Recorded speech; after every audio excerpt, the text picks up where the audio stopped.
Dear colleagues, here present and online, my name is Erika de Wet, Professor of International Law at the University of Graz, and I'm delighted to welcome you all here today to the lecture by Professor Jean d'Aspremont on the discourse of customary international law, based on a book by the same title which he published with Oxford University Press in 2021. The lecture is a joint venture between the Institute of International Law and International Relations of the Law Faculty of the University of Graz and the European Society of International Law.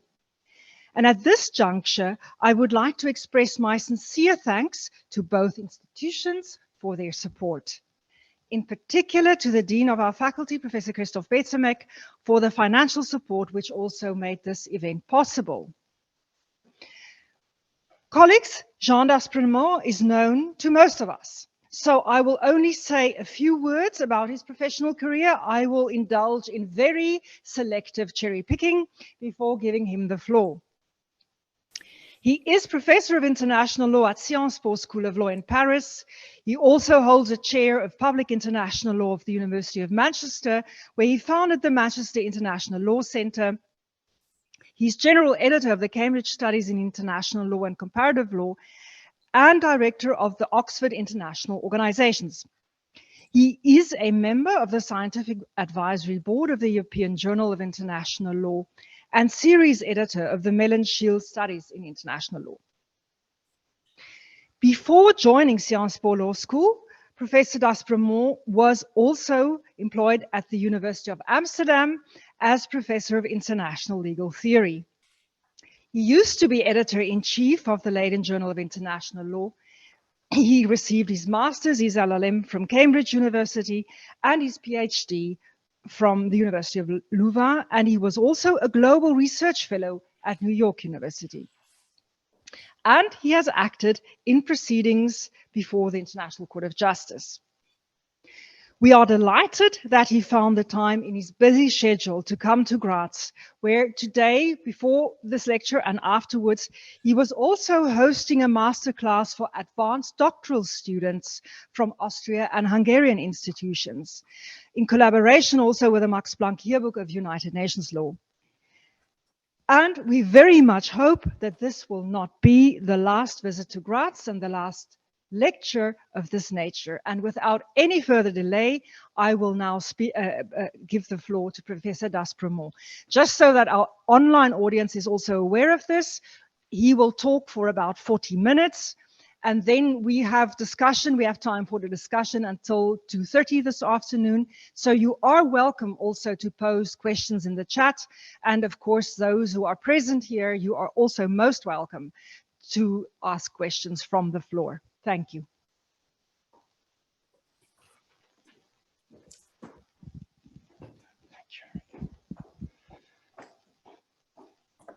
Many thanks, Professor de Wet, for your extremely kind introduction and your warm welcome here in Graz. It's a pleasure to be visiting the university for the first time, and it's also a great honor to meet very distinguished colleagues in the audience. I'm extremely thankful to the Graz Institute for International Relations for having me, as well as for the European Society of International Law for co-organizing this lecture. Our today's topic, as you can appreciate, is customary international law once more. You may think at this stage, what is there still to say about customary international law? And this would be a fair reservation, to be honest. International lawyers have been discussing at length customary international law for decades. There's extremely prolific literature. There have been 7 years of work on the International Law Commission. There are so many ICJ decisions and other tribunals' decisions which have all been extensively commented. What is there to say still? Well, as I try to highlight and demonstrate in that very small book of mine, I think there's still very many layers of the discourse on custom what we may wish to elucidate.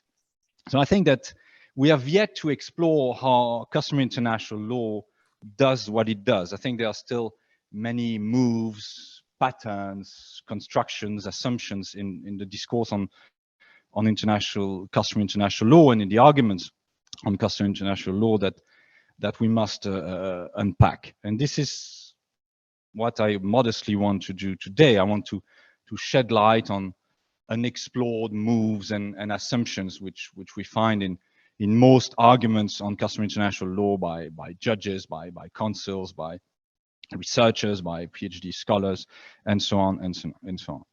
So that's what I want to do, shed light on some of the unexplored moves and assumptions in the discourse on customary international law. So you understand that the nature of my claim this afternoon a bit better. What I'm saying today is extremely expository. It is very descriptive. So I'm making a descriptive claim about some moves, some patterns of thoughts.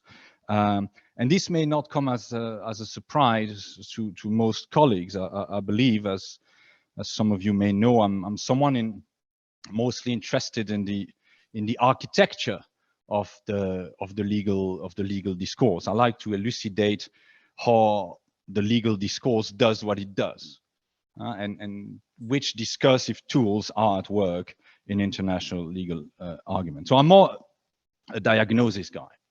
I'm not at all into, at least when it comes to customary international law, into a normative project of reform.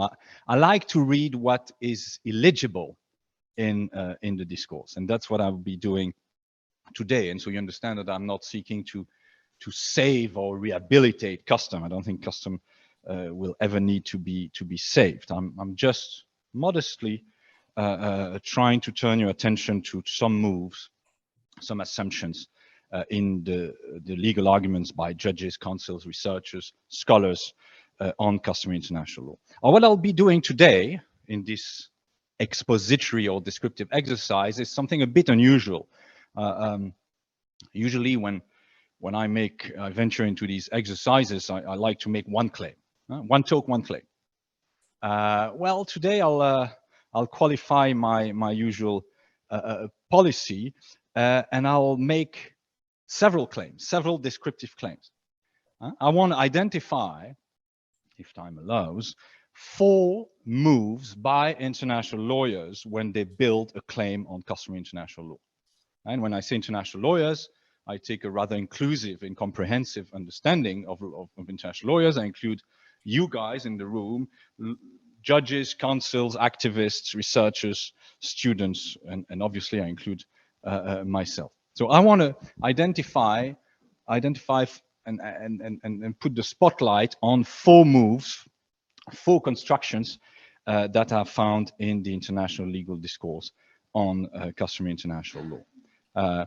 I believe that even if I don't try to do anything more than a mere exposition of these moves, I don't exclude that some of my descriptive claims will prove a bit controversial, let alone counterintuitive. I'm going to tell you, for instance, that there are not 2 elements in the doctrine of custom, but 3. So even if I limit myself to 4 descriptive claim, I don't exclude that they may shake you a bit, and it may not be a surprise either, because I've not come here to share platitudes with you. So what are the 4 claims I want to spell out? Or let me start by sketching out the 4 claims I want to spell out. Well, I will first try to show you that customary international law, contrary to what is usually said, is not an ancient source of law. No, custom is possibly the most modern source of international law. It has all the features of the modern concept of law as it emerged in the 17th and 18th century. So it has nothing to do with an ancient source of law, which international lawyers would have inherited. First claim, first move of international lawyers, they actually embrace modern legal thought when they argue about custom. That's my first claim. Second claim I will develop today is that, and I've already alluded to that, it's the idea that custom is composed not of 2 constitutive elements, but 3. We always, in a bit of in a sloppy way, speak of the 2 constitutive elements of custom. I think there are 3, and I'll explain that in a second. Third, I will argue that customary international law is a discourse in crisis, and the crisis, the constant crisis of the discourse, is actually a necessity. It is a normal state, a normal condition of the customary international law discourse, and it is something cherished by international lawyers. International lawyers cherish the crisis which they see in forming all the doctrine of customary international law. Third claim, the crisis, international law is a crisis discourse, it's a discourse in crisis. Finally, if time allows, I will challenge the usual claim that customary international law corresponds to unwritten law. I think this is the most written sources of all. I think it's the most written source of international law. It's all about text. It's just a big, customary international law is just a huge textual universe.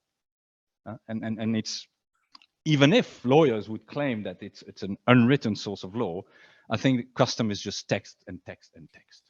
And I'll get to that if time allows. So let me develop these and substantiate these four claims, which corresponds to 4 moves in the scholarship.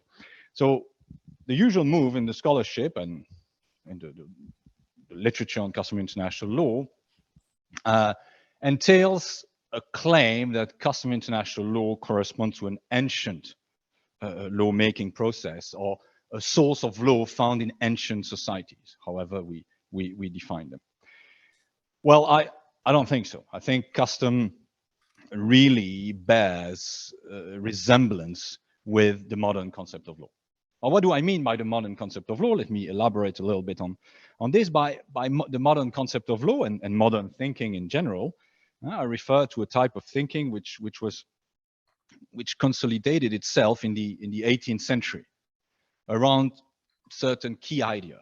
The first key idea that we've witnessed in the 18th century when it comes to law is first the idea of production. In modern legal thought, law is no longer inherited. It's no longer found in nature or in God. Law does not express nature's or God's will. No, law is a product of human societies. It's a human product.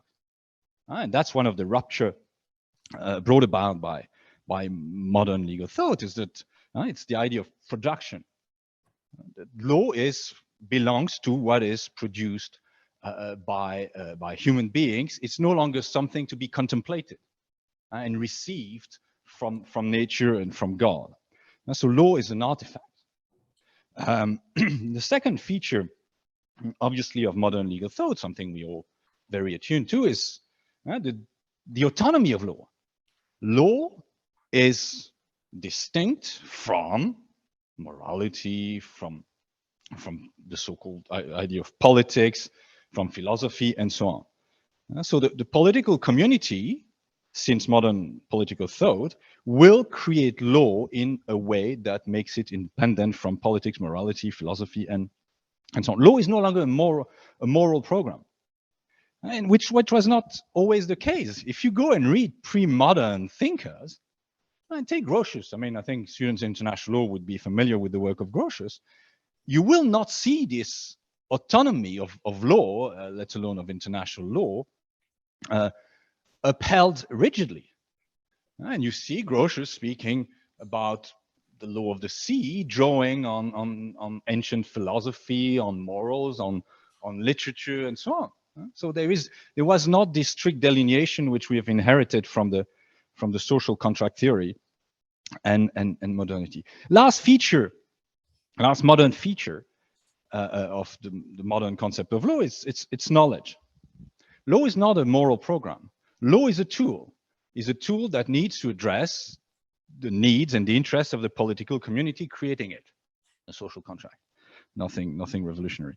Well, to address the interest of the political community producing the law, the political community needs to know its own social reality. Hence, we need social sciences to accompany the lawmaker. I mean, social sciences were designed in the 18th century precisely for that, to allow the lawmaker to know the social reality of the society to which law would apply. And Bentham project was just about that, to anchor law into knowledge. You must know the social reality for law to address the needs which it's meant to grapple with. That's modern legal thought. Law is based on knowledge, right? Presupposing that we can know the social reality to which a law will apply. Well, how does that play out when it comes to customary international law? Obviously, there are many more modern features which I could mention today. I've just focused on these three. Well, you find these modern feature, you find this feature of the modern concept of law very tangibly in the arguments of international lawyers about custom. First, the idea of production. Custom is produced.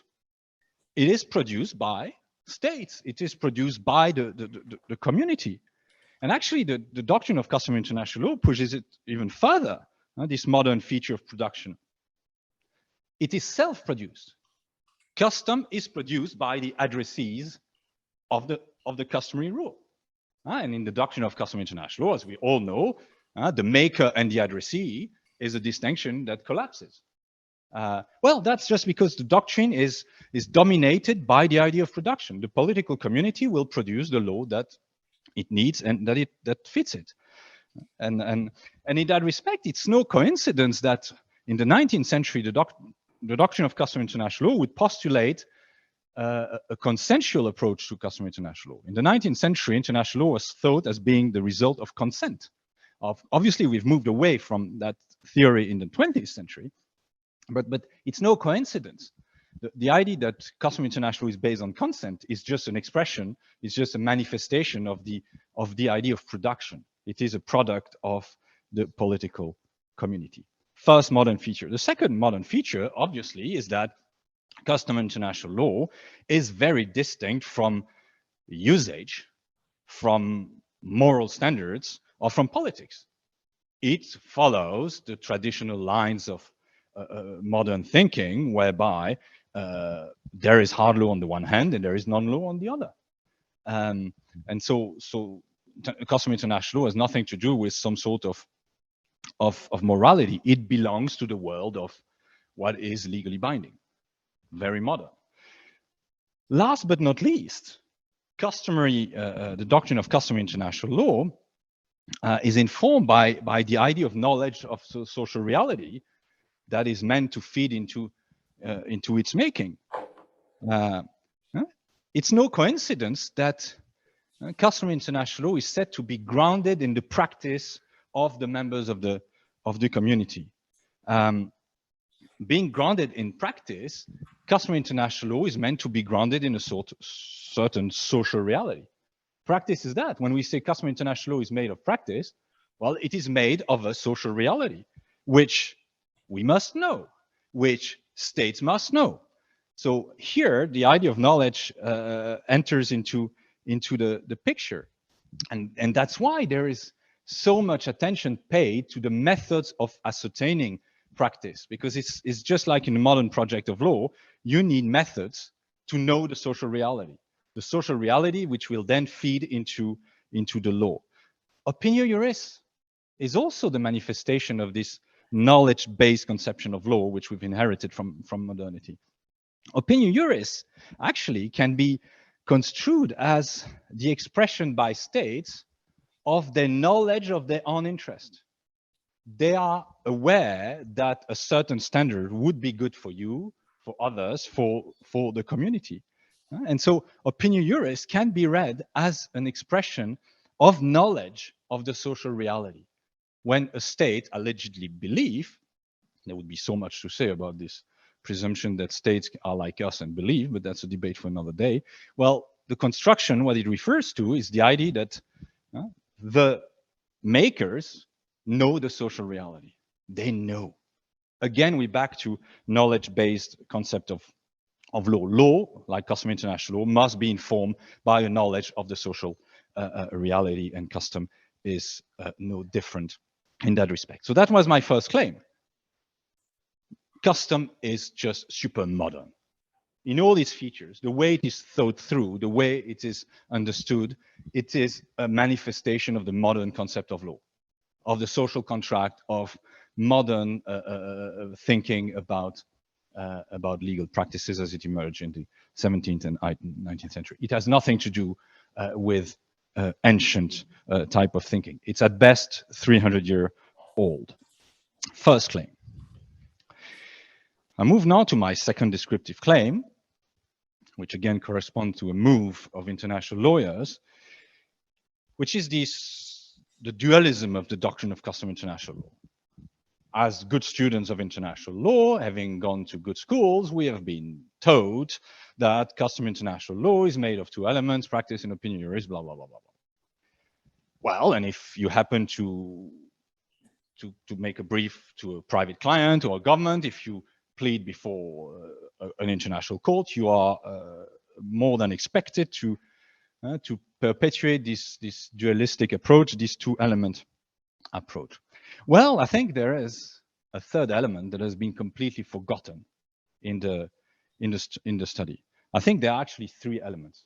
There are three constitutive elements in custom. So the two constitutive elements, the two element doctrine, as you may know, is not in 38. 38 has nothing to do with the two element doctrine, even if international lawyers like to say that the two elements traces back to 38. No, it has nothing to do with 1920 for reasons we may discuss another day. The two elements doctrine was first alluded to by the court in the Lotus 1927, but was fully asserted in 1950 in the asylum case. That's where dualism proper was invented. And yet, there's a third element that was never mentioned, but once, by our dear friends in The Hague at the International Court of Justice. And we never mention it. We are all very fetishist when it comes to the ICJ, and yet we don't take, for once, we don't take its saying seriously. In 1969, North Sea continental shelf.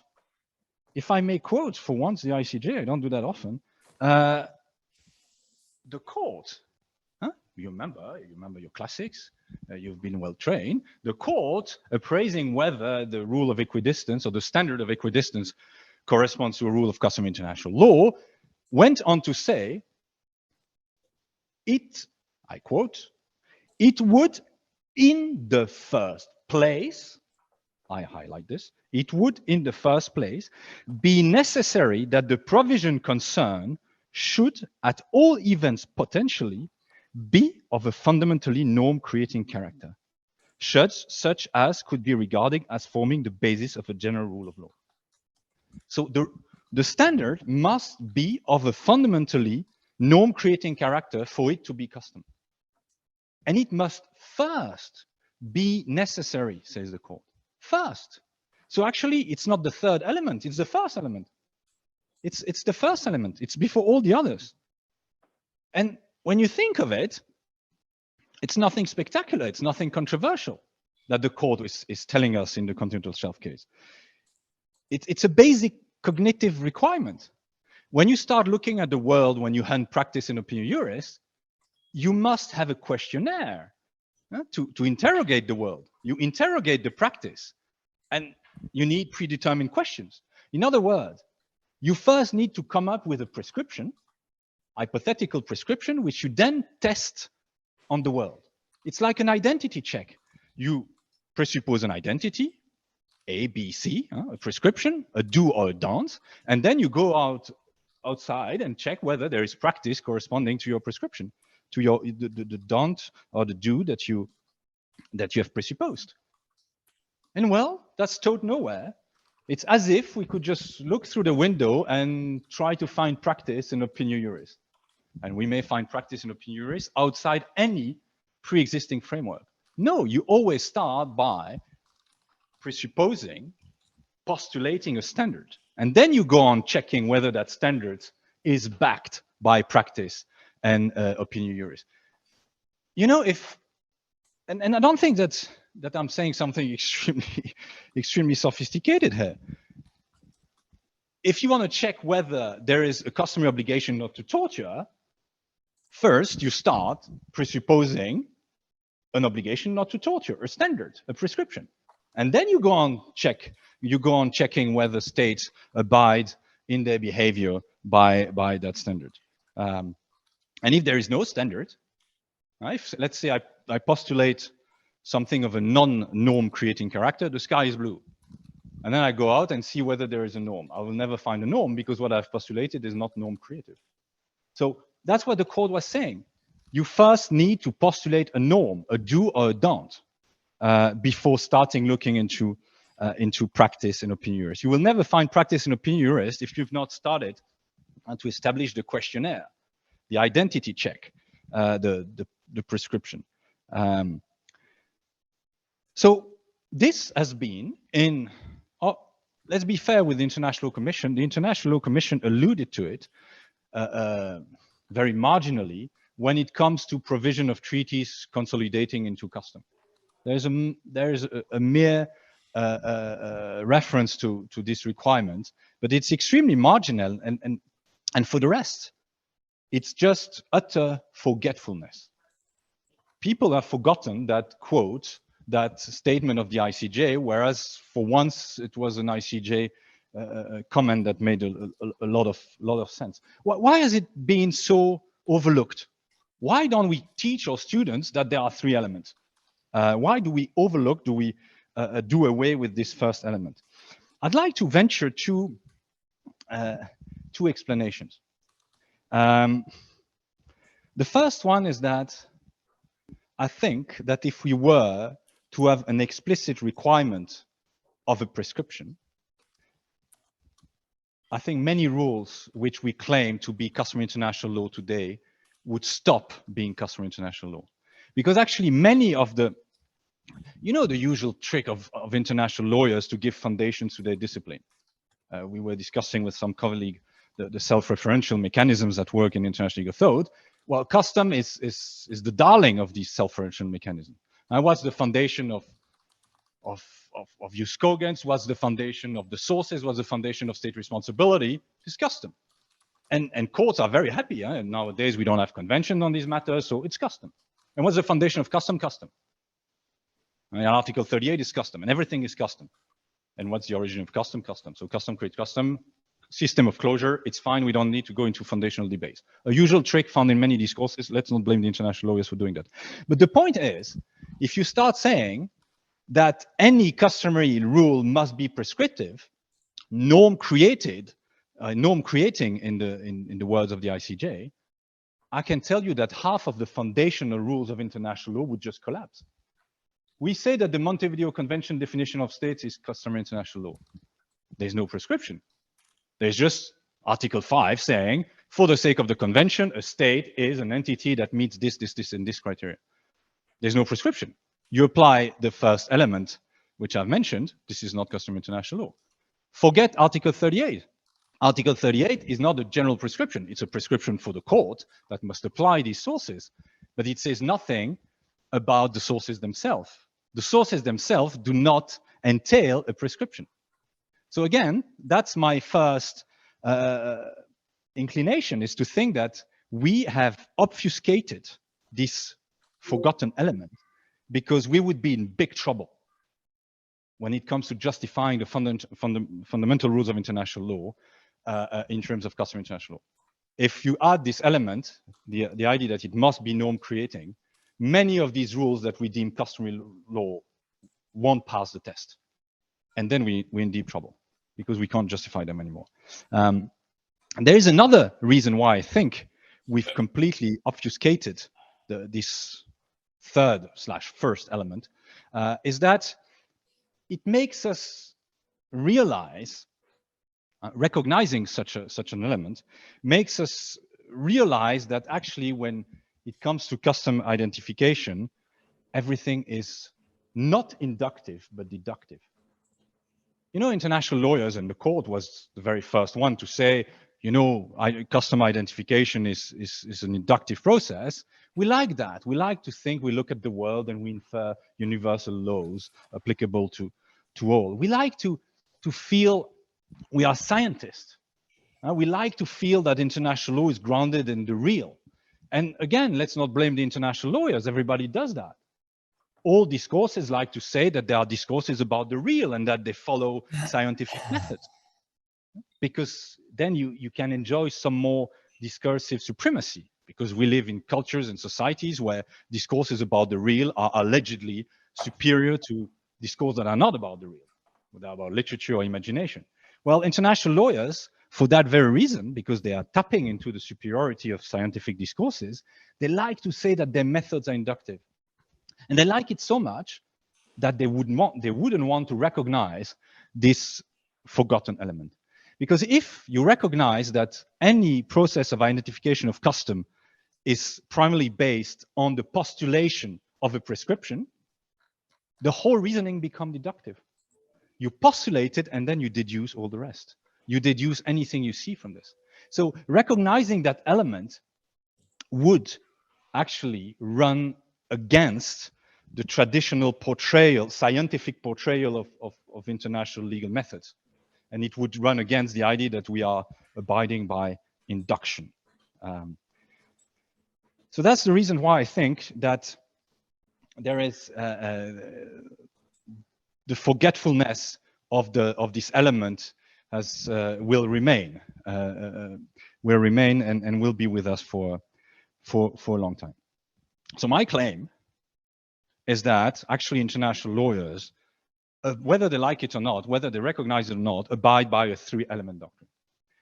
Now that I've just said that, I need to qualify this a little in the light of recent practice. I would say that the doctrine of customary international law was dominated by a three-element approach until 1986, the famous Nicaragua decision.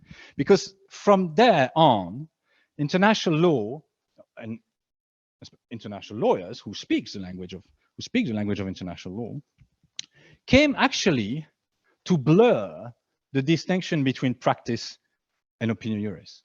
And I think this blurring of the distinction came to a head in the work of the International Commission a few years ago, and it's in its conclusions in 2018. Because according to the International Commission, already in the Nicaragua case, the distinction between opinion and juris and practice, as you know, became very, very thin.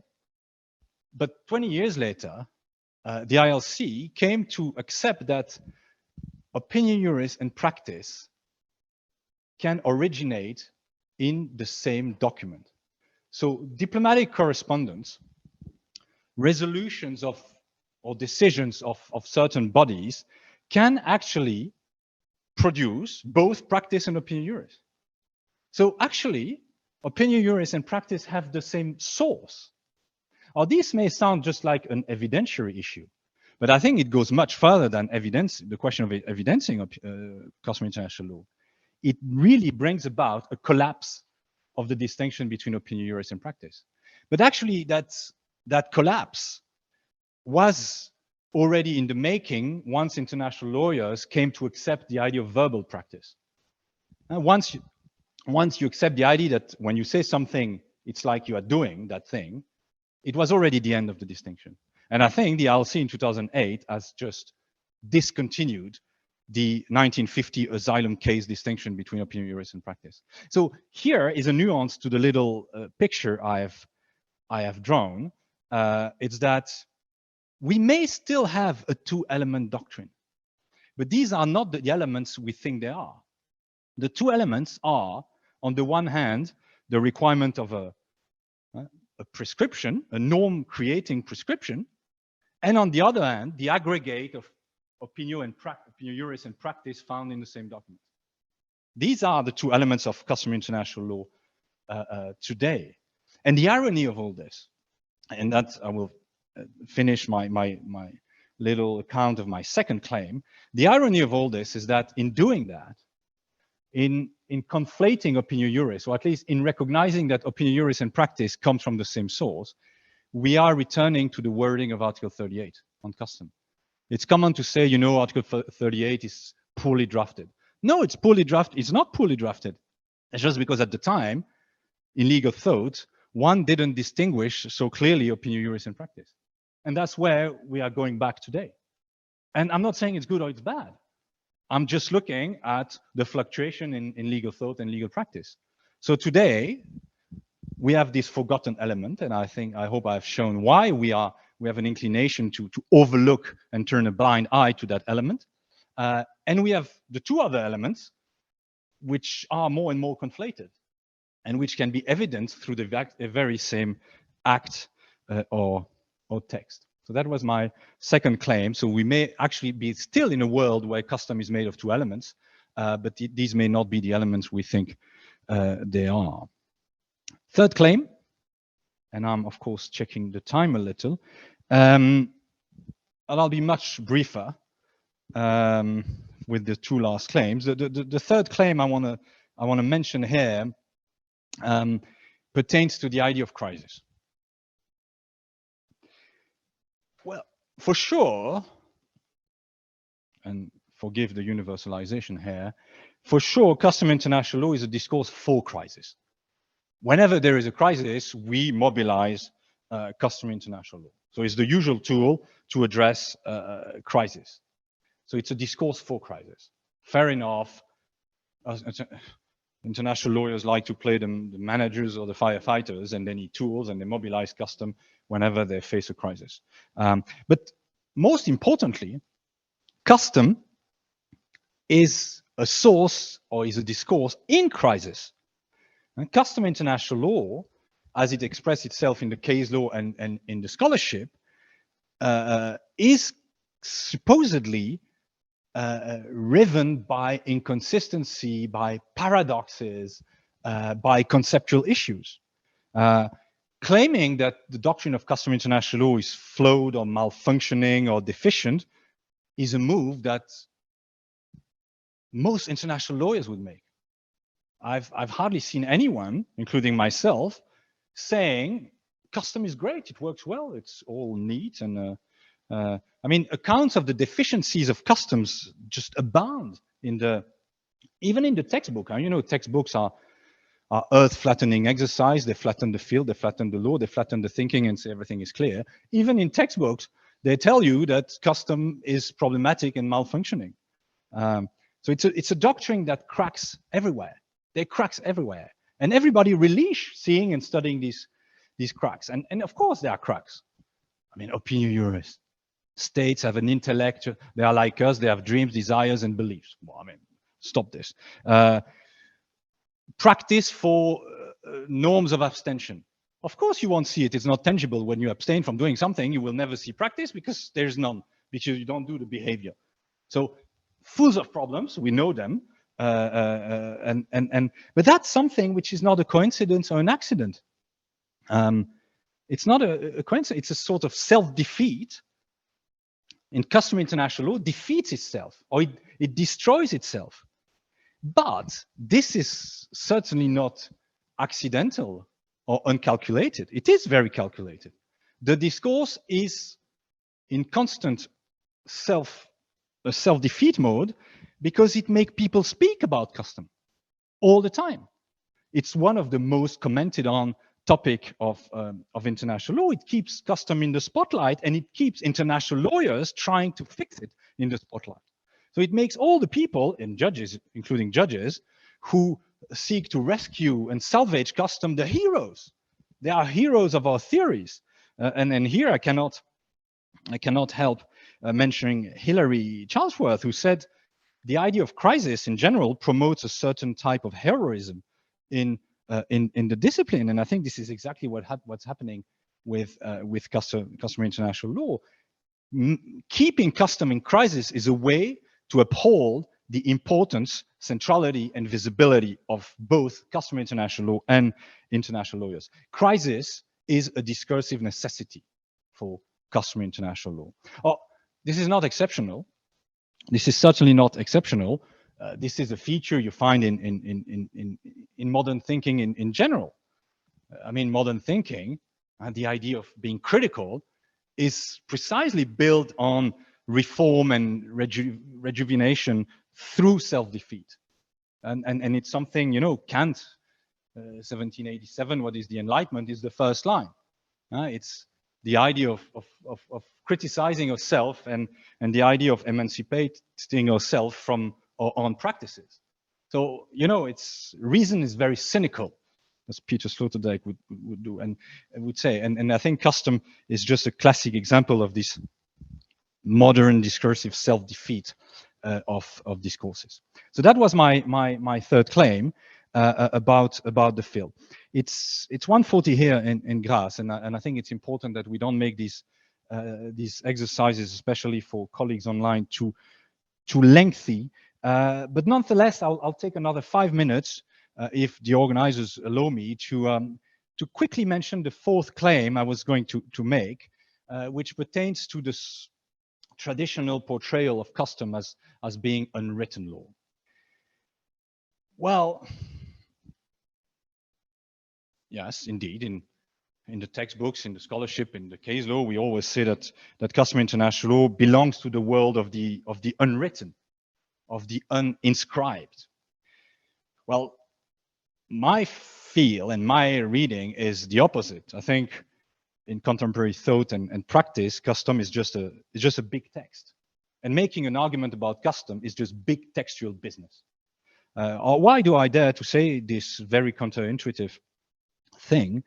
Well, first, because I think that what customary international law does to the world, it does it with words. It is through words that customary international law does what it does. So customary international law doesn't hang somewhere in a universe of wordlessness or textlessness. No, on the contrary, when you make an argument about custom, it's just a matter of words referring to words, of text referring to text. You refer to that case law, that will refer to that other case law, that will refer to that written account of practice and that written statement of the state. It's just text referring to text. And making an argument about custom is just to engage in this deferral of meaning between text and between words. I mean, the moment you make an argument about custom, you step in a huge textual universe. So the whole debate on custom, in my view, is textual. It's a textual battle, and that's the first reason I think we should stop this narrative of custom as being an unwritten law. The other reason is that I don't think that customary international law has any materiality or material existence outside its textual manifestation. It's common to speak of the existence of custom. Custom exists, people say, judges and ILC members and scholars, obviously. But I don't think that custom has any wordly or material existence, at least not outside its textual expression.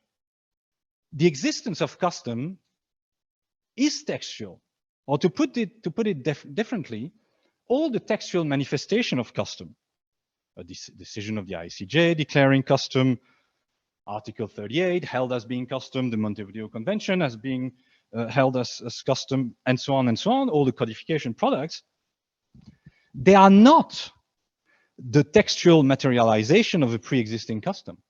I don't think there is ever a pre-existing custom that precedes its textual expression. Custom does not exist until it is verbalized in a text. And so codification judgments referring to custom are not inscription of something that is already existing out there materially. And so that means that in my view, and I will really finish that last claim, which might be the most polemical of all, by saying that the textualization of custom is custom. There's no difference between custom and its textual manifestation. Custom is not distinct in its substance from its own textualization. And so custom is just a text. So let's seriously stop the rubbish narrative of customary international law as unwritten law. So I've just finished describing my 4 moves, or the 4 moves I've identified in the scholarship. But if Professor De Wet allows it, I'd like to to at least highlight, as a form of concluding remark, one takeaway from all this, in not more than 2 minutes. So I've made these descriptive claims. I'm not being judgmental. I'm not saying this is bad, this is wrong. You know, international lawyers argue custom as they want to argue custom, and it seems to do the job. So that was not my point. I'm not here to repudiate custom. But there, if I'm not here to repudiate custom, but I'm just here interested in seeing all these underlying moves, what's the value of the exercise I've just ventured into for more than 40 minutes? Well, the takeaway from this, and this is not sarcastic, the takeaway is that argument by judges, counsel, students, researchers, PhD fellows, scholars about customary international law are actually much more subtle and sophisticated than one usually assumes. I think when we argue about custom, we mobilize extremely fine discursive construction. So I think we should stop saying that customary international law is just a crude dualist discourse based on two elements that is unwritten and ancient. Oh, custom is not ancient and unwritten, but certainly custom is not a simple discourse. It is an extremely sophisticated doctrine, and this is what I have called in this book, and I'll end with this appalling self-promotion. This is what I've called in the book the splendor of custom. Just one more anecdote, 30 seconds. I wanted to call the book the splendor of customary international law, because actually that's what I wanted to show you today. It's a splendid doctrine. But the publisher, whom I'm not going to name, said that the book would not sell well if I were to call it the splendor of customary international law, or people would take it in a sarcastic way. Well, ladies and gentlemen, I'm not sarcastic at all. I think by virtue of its amazing textuality and its amazing modernity, I think customary international law is just splendid. Thank you for your attention.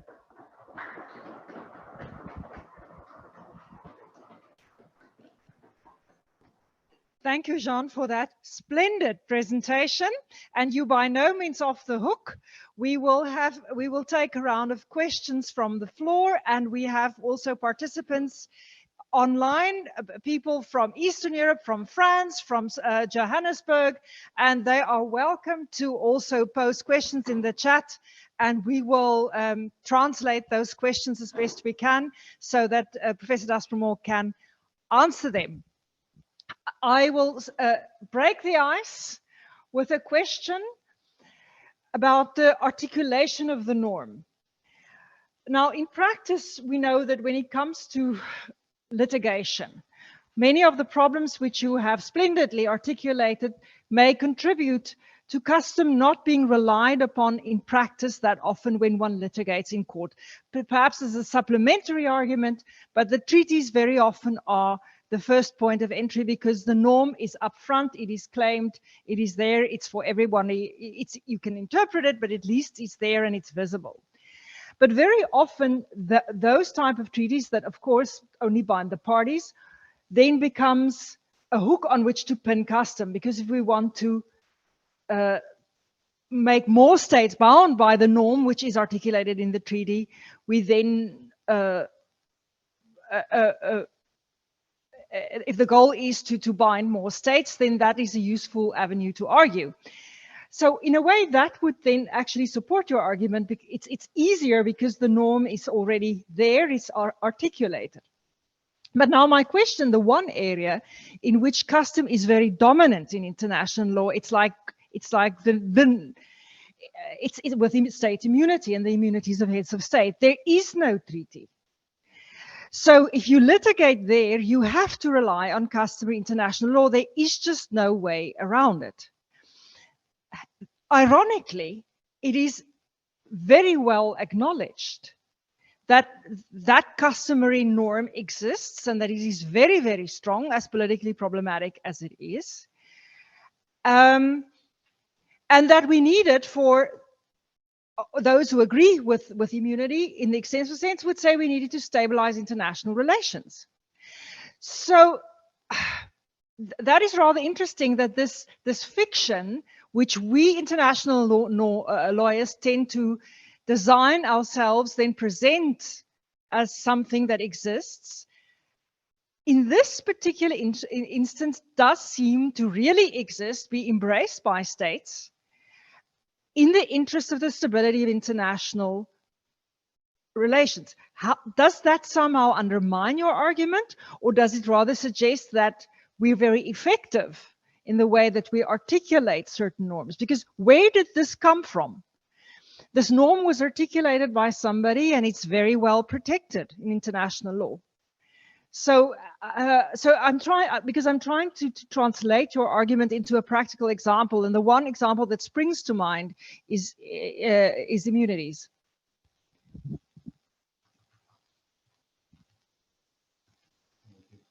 Okay, so that was my very long answer. There's another question, Celine. Yes. Okay.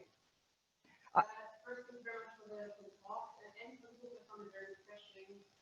There's so much negative. There's so many negative views on customer international law out there. As a young scholar, reading all this literature on customer international law, or PhDs on customer international law, can get very frustrating because you only hear how confusing and how pointless custom is. And then I also think that your new book stands in stark contrast to your older book. And I saw kind of a development there where you're much more positive and you embrace that there is something to be done with custom. And I really appreciated that. Second, I don't think it's what I see as its main message, that customer international law is essentially textual. I don't find that polemical at all.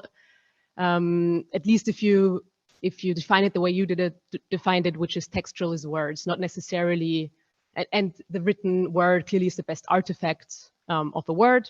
I can agree with that as well. My point and my question, though, now comes third, which is after reading your book and after listening to your short introduction to the book now, is that I feel your starting point is actually your fourth point, that the entire argument is built up from this textuality of customer international law, and often I think understood textual is often a treaty. And I see that specifically when you say there's a third element, which is the fundamentally norm-creating character. I would also agree with you. I don't think you need to call it a third element. I think you could also call it a logical requirement of something that calls itself law, because clearly law is norms, etc., etc. I don't think I have to elaborate on that. And if you want to use North Sea continental shelf, I believe the ILC used it in the proper way, at least how it has been understood in the literature mostly, that the ICJ specifically referred to convention, the Geneva Convention, and that the Geneva Convention can only reflect customer international law in its textual form if it is of a fundamentally norm-creating character. So how I understood it now, when you talked about it, you seem to claim that it always has to be of fundamentally norm-creating character to even be conceivable as a customary norm. I can still follow to this point. However, I don't understand how you when you gave examples, and this is kind of where you lost me, and now this is where the question comes. The two examples you gave, the Montevideo Convention and Article 38 of the ICJ statute, both are treaties, both are textual treaties, and you said, look at them. Those are examples of customer international norms, and there's no prescription in them. However, I believe that maybe the customer international law is not the treaty, so there would be a prescription if you say Article 38 still enshrines the customer international law, that we only have these sources. So I didn't follow you that this would be an example to show, hey, actually there's many customer international law norms that have been identified that would actually fall flat if you use this third element. So I would ask you for an example. Maybe you have one that is not connected to a treaty, and that where you can see that there's no prescription behind the norm. And then second, just because this is the rabbit hole I went down in my PhD, sorry, very tight. So I don't think people who are scholars who look into the inductive approach in customer international law, they negate that there is deductive elements to customer international law as well. I just think the inductive approach is the common language, least common denominator that international lawyers agreed upon. to be able to have a discourse, to honestly find what they talk about in reality, in the social practice, which is state practice and opinion juris. So I think, yeah, it's not, induction is not all dead. Thank you very much. We're going to Philip Janis, then to Benjamin Marshall, then I will say, I'm Dr. Benedict. Okay, thank you. There are two questions in the chat, but I'll, so please try to be concise. I am about it, so I was wrong, so be concise so that we can take all the questions, each of them a chance to answer, and we have so many people writing all the way from Africa as well, so we have to take a chance on the chat as well. Thank you. Thank you very much. I'm going to try to be brief. This ties a bit into what Celine has been asking or talking about, the question of this fundamentally norm creating character. The way I understood it now is that you're arguing that those have to be norms of prescriptive norms or prohibitive norms that are addressed to one of the subjects of international law. I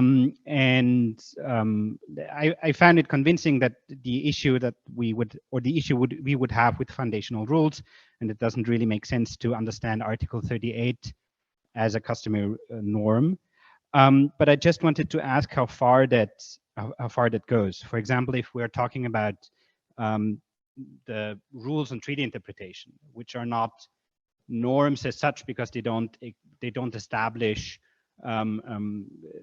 rights or obligations of states, for example, or of individuals, but they are legal standard. That they are a legal standard that is addressed towards the court. So you could argue that the court is bound to only use, in theory, only use those types of treaty interpretation. And in a similar manner, you could argue there could be, in theory, if you understand Article 38 not as a reflection of the sources we have, but rather as a rule that governs the applicable law before a specific international court, in theory at least, there could be a norm addressed towards, or there could be a rule addressed towards international courts and tribunals that delimit what the applicable rules are. So I'm just wondering how far or what specific meaning you attach to the term norm in this context. Thank you.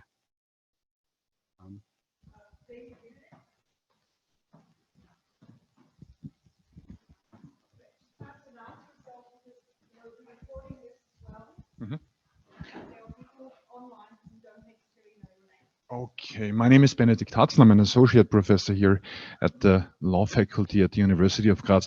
First of all, thank you so much for a very intellectually stimulating lecture. Allow me to ask very briefly about your take on the future of how customary international law is being regarded in light of the war in Ukraine today. I, for one, suspect it's going to have profound consequences for the way how it will be referred to, particularly by great powers, in particular by Russia. And what I found so interesting about your four main features or assumptions that you provided was that there's been a remarkable Soviet resistance in legal thought against customary international law. A lot of skepticism, precisely for the reasons that you were outlining. The element of modernity, some features of a creative lawmaking process, certain bottom-up elements that I would not now overflate here. That seems to have faded a bit in the post-Soviet years, in the 1990s. We've even had textbooks, Russian textbooks, that made the allegation that there is even soft law, inconceivable for Soviet thought. So my question is, and my suspicion is, we're returning back to the situation, at least for Russia, probably for other great powers, where a state, to be bound by certain obligations, has explicitly to agree to a treaty. That and to your point, customary international law is always in crisis, and the discourse about it is in crisis too. So I fear that the absolutization of state sovereignty as the only foundational principle of international law will return. And I'd be very glad if you could give us your outlook on the discourse of customary international, precisely on what we're witnessing today in Europe. Thank you.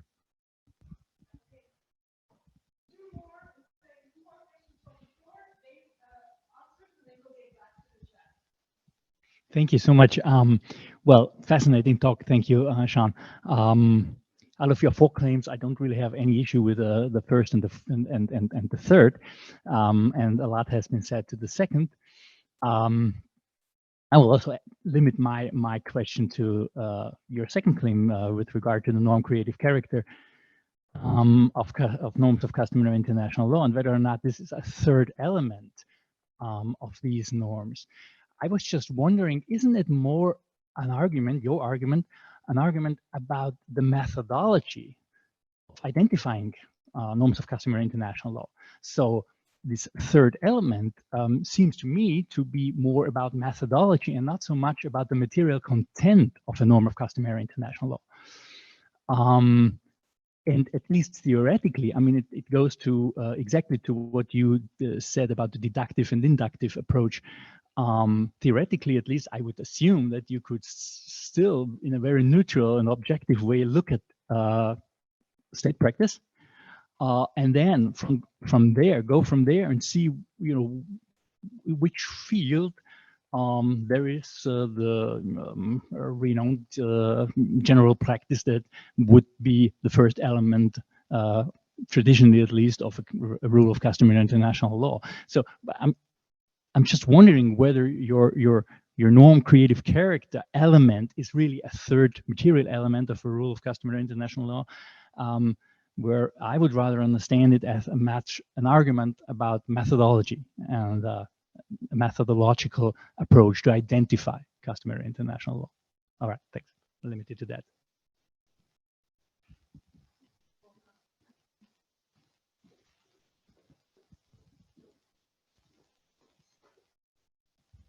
So thank you very much for this thought-provoking presentation, and I think you justified your hidden title, The Splendor of Customary International Law, very well.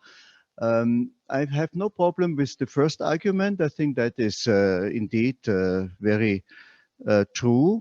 And with regard to the fourth argument, that it's mainly, or that this is not about unwritten, but mainly about text, I think it's also the case, but in particular because customary law became relevant with regard to this large number of resolutions, recommendations, and so on, which came about by the work of international organizations, and where then the question was whether some of that had matured or concretized or whatever into customary law, which is then a very interesting task to argue whether that is already the case and so on. But when we look at, let's say, more limited forms of customary law, like in international space law, then we see examples where this was quite easy or easily done.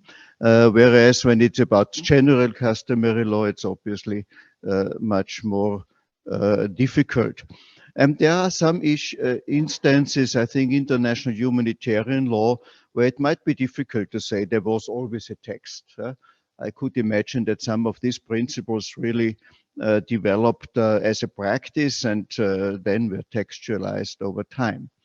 Where I have more problem is this idea of the role of crisis. For me, crisis is not really a legal category, and I also wonder what do we learn from that. I mean, there's always a conflict of views and so on. Arguments are exchanged, and but customary law might be of relevance in the context of crisis and outside of crisis. I'm not quite clear what you want to tell us with this third idea. Thank you very much. So that's the point now, and we have more coming. There are excellent questions in the chat. John, there are very good questions in the chat, but you have a few minutes to reply to all these very complex questions. And of course, you will not have time to address each in depth, but we are very interested in your thoughts. Thanks. Thank you, Professor De Wet, and please allow me to remain seated after having walked 5 kilometers in 40 minutes. Well, a lot on my plate now. Obviously, the advantage for a speaker when questions are collected is that then you can cherry pick. And don't worry, this is not what I'm going to do, because I think these are all very, very good questions, and I think I should do justice to all of them. Well, a couple of thoughts, because I think these are debates which we're not going to exhaust today. I think it's an exchange that is meant to continue. So let me just offer some reactions. These are certainly not these are no answers. The first question about what does this all mean in concrete terms, especially when custom is the only way, like immunity. I mean, let me say something very forcefully, which is that what I'm saying is certainly not against custom. I think we should certainly not repudiate custom, and it's very often the only way to go. And that's also why actually everyone loves custom. Everyone says it's in crisis. We'll come back to that. It's inconsistent. But everyone loves it. And whether you're the legal advisor of a warmongering government or a human rights activist, you like custom to the same degree, obviously for different reasons. But so I don't think that anything I'm saying is meant to repudiate custom, even if this already touches on your question about the possible resistance that may be exacerbated by the type of arguments I'm making. But I'll come back to that. I think Erika's point is important, because it may point to the necessity to keep custom simple, to play that role. And if you split hair like I do with my fluffy hair, maybe we won't get anywhere in the courtroom. So I think I can afford this given what I'm paid for. But I'm not saying that this is in any way the way forward. I can understand that in the General Assembly, it was mentioned, or in the Great Hall of Justice in The Hague, you don't need all this sophistication I've indulged in today, and certainly. And again, my argument today was not meant to repudiate custom. And I think custom works very well. I think it does what it's supposed to do. Custom does very good things. It does also very bad things, but it does what it does. And so eventually it's all seem to work. I mean, validity of arguments is social, and arguments on custom international law are so socially accepted, however surreal they sometimes look. Which actually, and obviously I've not answered the question, but I'm just offering some thoughts, which brings me to the question of Celine. I'm glad that finally someone read my scholarship as being something positive. The time I was a punk is behind me, and this is not meant to even if Erika liked it, but no, that's not true. I think there's nothing more important than discourses. Discourses rule the world. They rule the minds and they rule the world. So this is all very important. And I think custom, just like other devices in the international legal discourse, are very important. And we need to take them seriously, not only because there are so many people speaking their language. So thanks for spotting that I'm not in on a journey to repudiate all these doctrines. I very much like the reading of you offer of my argument, and the way you bridge it with the following book, which was After Meaning and the Sovereignty of Science. And you say that actually the last argument, everything is text but text, is actually the center of the whole book. And we could actually read the whole book, and it's indeed the last chapter in the book, just like it was the last claim here. I think you're entirely right. it comes at the end, but that's how I decided, both for reason of aesthetics and for question of argumentative pull, to put that at the end. But you rightly identify that this is the center of everything, and surprisingly, it ushers in the next book, which is that the whole world is just a big text with signs. Oh, no, don't get me wrong. When I say text, I mean it in a very broad way. I mean sign. I mean, when you dance, it's a text. When you bodies can be text, can be symbols. Symbols. It's all a world of symbols everywhere. Symbols referring to symbols. So my understanding of text is quite broad. Now your point. You see, I'm doing justice to everything that's been said. Huh? I know time is against us, but these are very good questions. Very quickly on the, can you still not say that behind Article 38, which is not prescriptive for states, there might be a customary rule that is prescriptive? Or behind Article 5 of the Montreal Convention, which just is purely descriptive, you can say that there is a customary rule which is prescriptive. Sure, I mean, then you save custom, you save the text, you save the customary character of the doctrine of statehood, of the doctrine of sources, and so on. That's great. It makes our life easier for as lawyers. Certainly, I mean, now then you can't say it's derived from these texts, because if it's derived, then it's derived from a non-prescriptive provision, and then you start hitting a hurdle. But yes, yes, and yes to the fact that being deductive doesn't exclude being also deductive. Certainly, we constantly go back and forth between different methodological move. Well, Philip wants to get me started on rules on interpretation. I think you don't want to hear me on rules on interpretation. I mean, first of all, I mean, so 31 is the most invoked rule of international law ever. You can easily count this.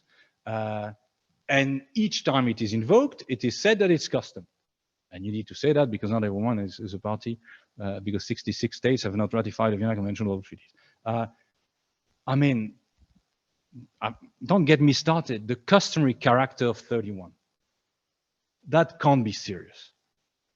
There's practice of judges, but it's an aesthetical practice. You have to refer to 31 because you have to, but it's practiced by judges. I don't think it's practiced by states, first of all. And then, if you want to provide a good example of a non-prescriptive or non-norm creating rule, 31 is the best example. 31 is not prescriptive, or at least if there is a prescription, is it aesthetic? You have to refer to the ordinary meaning, to the good faith, and you just tick the box, and then you send your judgment to the Secretariat of the Court. So no, for due reason, lack of practice and lack of norm creating character, I find it very surprising that everybody, like it's 99.9% of international lawyers dare to say this is customary international law. Benedict, very, very important point on the resistance to modernity, which is gaining ground. It's certainly a dilemma I'm struggling with.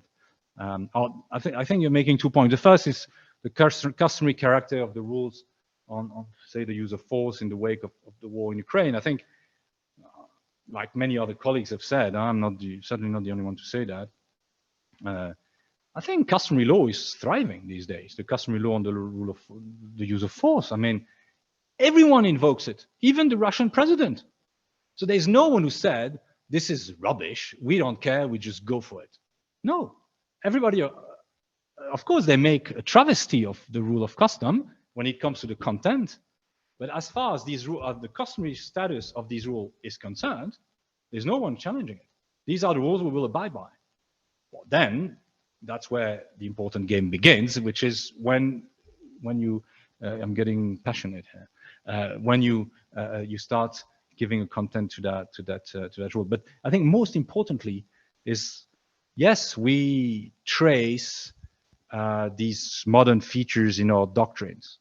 And obviously it locates them in a certain part of the world at the exclusion of others. And it reminds us of the darkest page of human history, which is colonization, and the way mode of thinkings have been universalized through force. And that's true. It begs both an ethical or an ethical question, which is, as academics, should we go into this? Because yes, you may trigger and exacerbate resistance in other parts of the world. Now, as far as the Soviet resistance is concerned, I think their resistance to modernity is certainly idiosyncratic, in the sense that Marx was the child of modernity, and I think the Soviet approach to the world was extremely modern. So I wouldn't find in their case, I think we would have a counter argument. But I understand that in other traditions may be a big issue. Christian, whether the first element is just a methodological element, yes, I mean, it's you could see it this way, which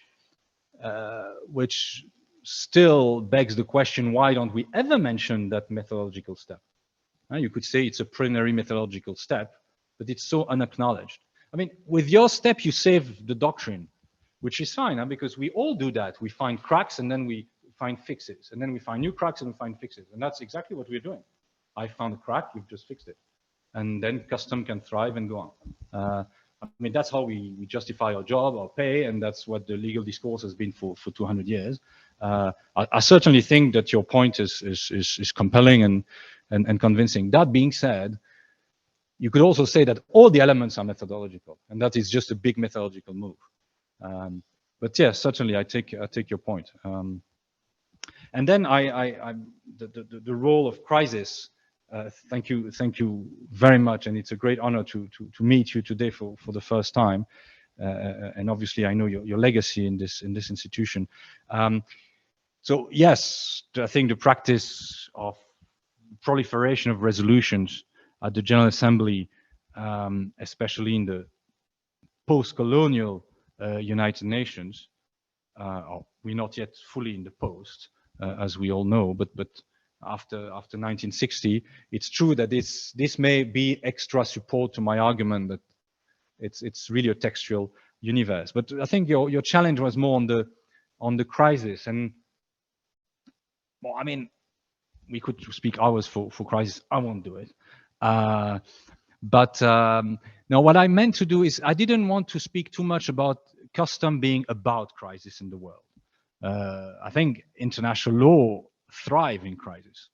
We need actually crisis for international law to be at the forefront of debate and to be the regulatory world-saving instruments we want it to be. So I think international lawyers do not mind crisis so much. But that was not actually my claim. My claim was more that the doctrine itself is held to be in crisis. It's kept in crisis. Just like we do now, we find cracks all the time. Or maybe crisis is not the right word, and that's probably where I think your challenge is so worthwhile. When I say that custom is in crisis, I mean it's a doctrine which we all say needs fixing, needs improvement. And when we say it needs improvement, we elect ourselves as as the plumbers who will fix it. So it's a self-empowerment move to say, well, this doctrine is bad. We, the international lawyers, are going to fix it. And please look at us. And we're going to fix it, and we're going to be on for another 50 years. So that was more the crisis of the doctrine, of the construction, but maybe crisis is not the right word. Thank you very much for that, Jean. So much, and thank you for taking the time to respond to every question in the room.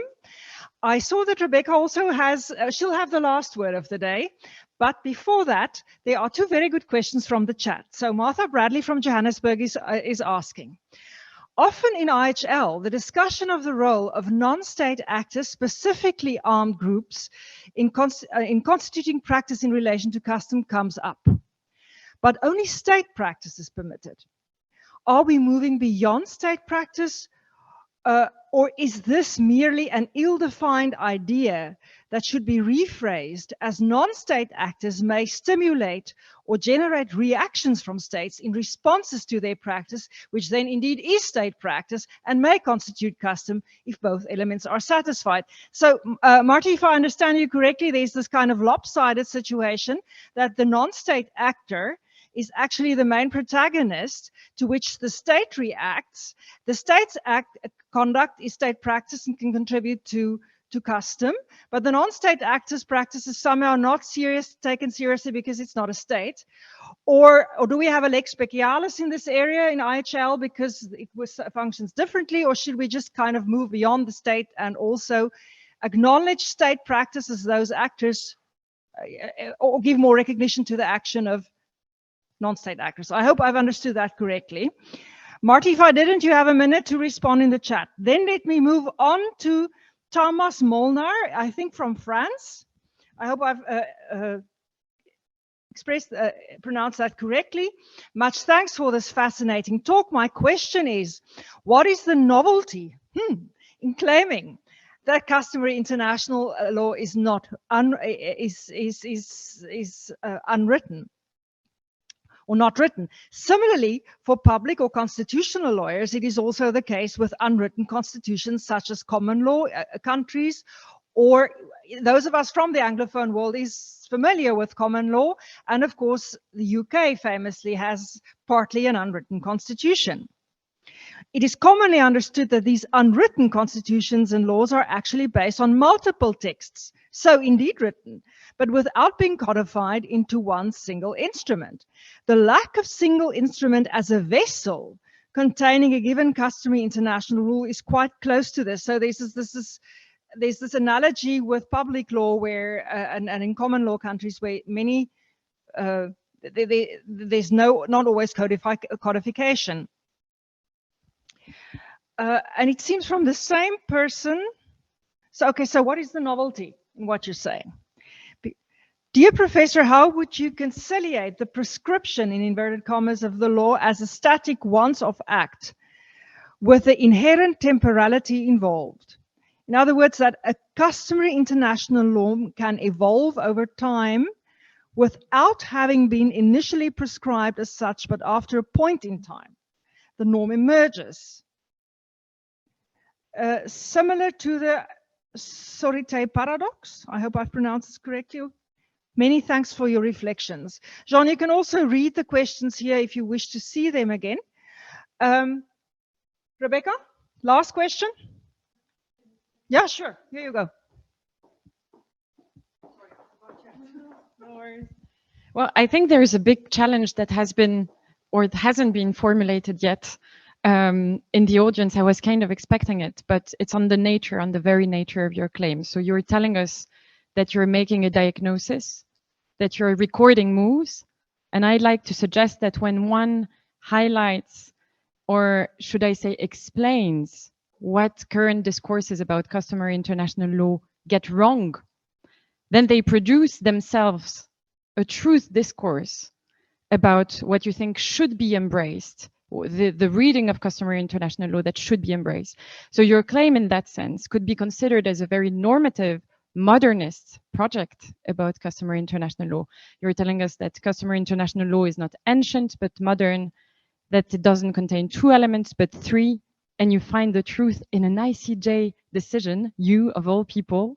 So against your will, aren't you demonstrating that international lawyers cannot escape producing truth discourses and modernist projects about international law?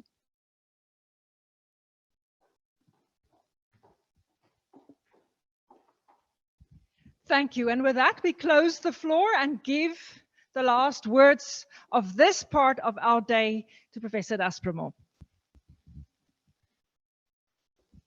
Thank you so much. To be honest, I wish we could go on because this is all very exciting. Because these are exciting questions. Dr. Bradley, thank you so much first for attending the lecture. It's great to be in touch again after so long, and obviously thanks for raising such an important question, which is the question of who produces the practice.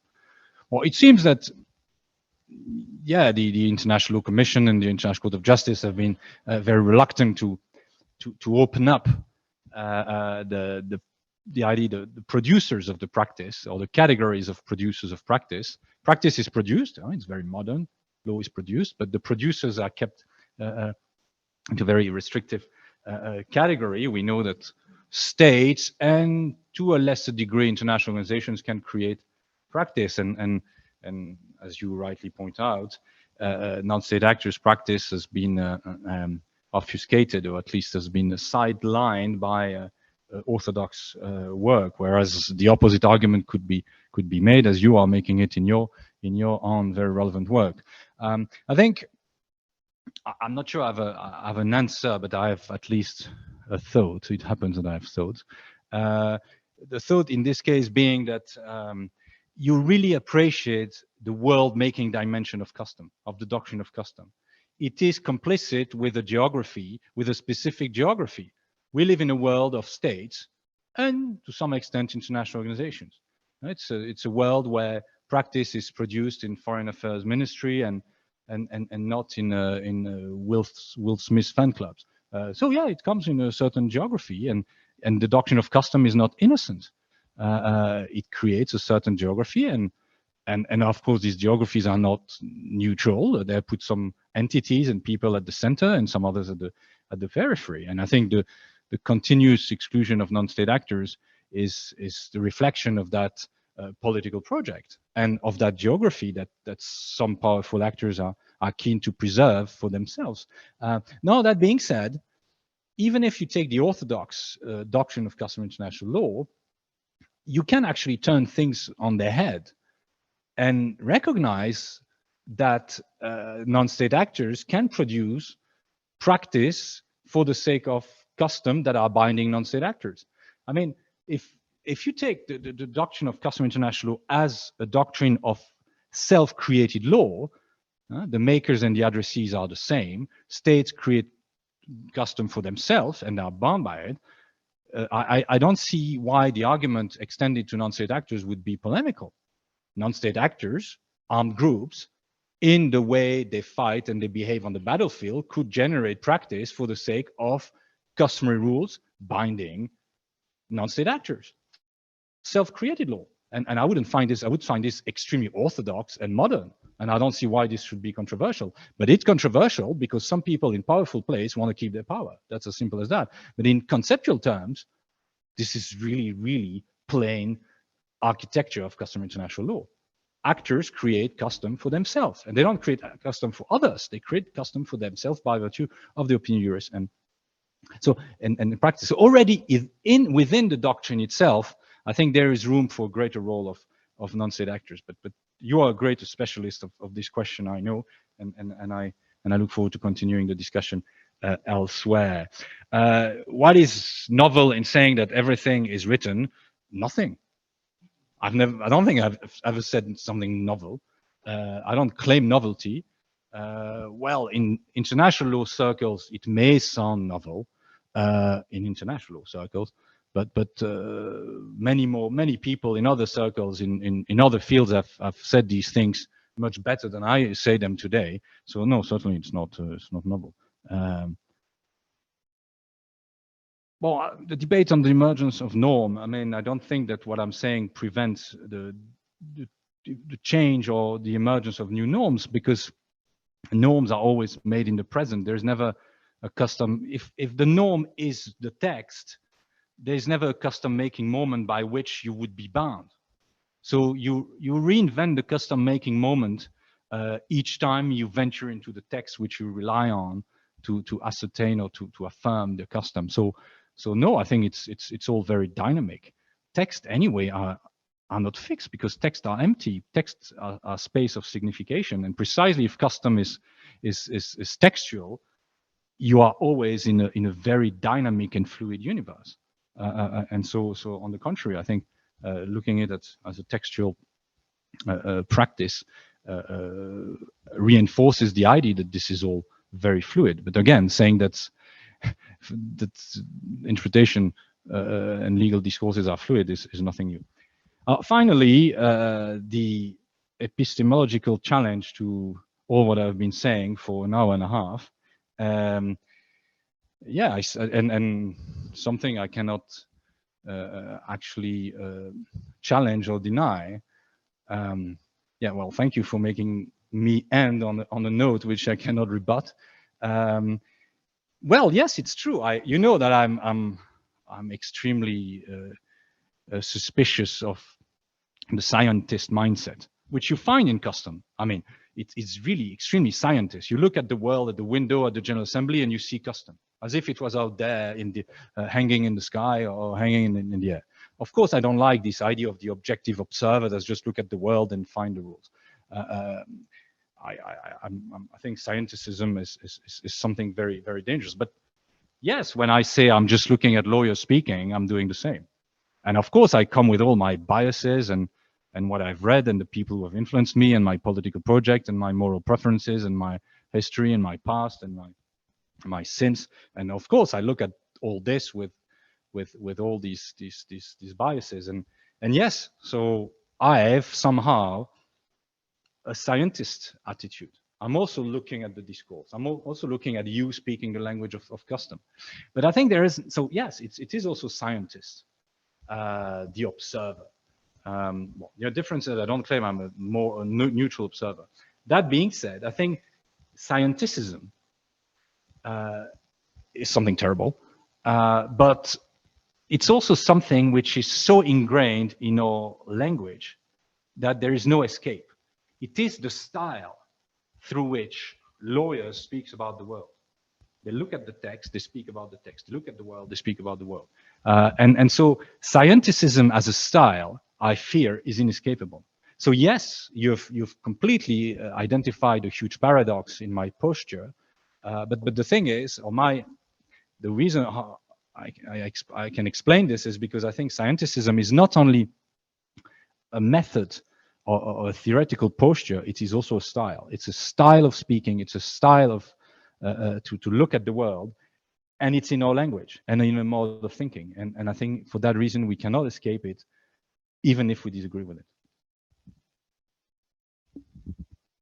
Thank you, Jean, and for an excellent lecture, splendid lecture, for taking so much time to answer the questions. It was really very interesting and very thoughtful, and I hope this is the beginning of a long discussion and that we will have you back in Graz to continue this process in the months and years to come. My thanks also to everyone in the room for coming. I'm sure you enjoyed the discussion as much as I did. Also for our online participants on a Friday afternoon, taking the time, but I'm sure you were not disappointed.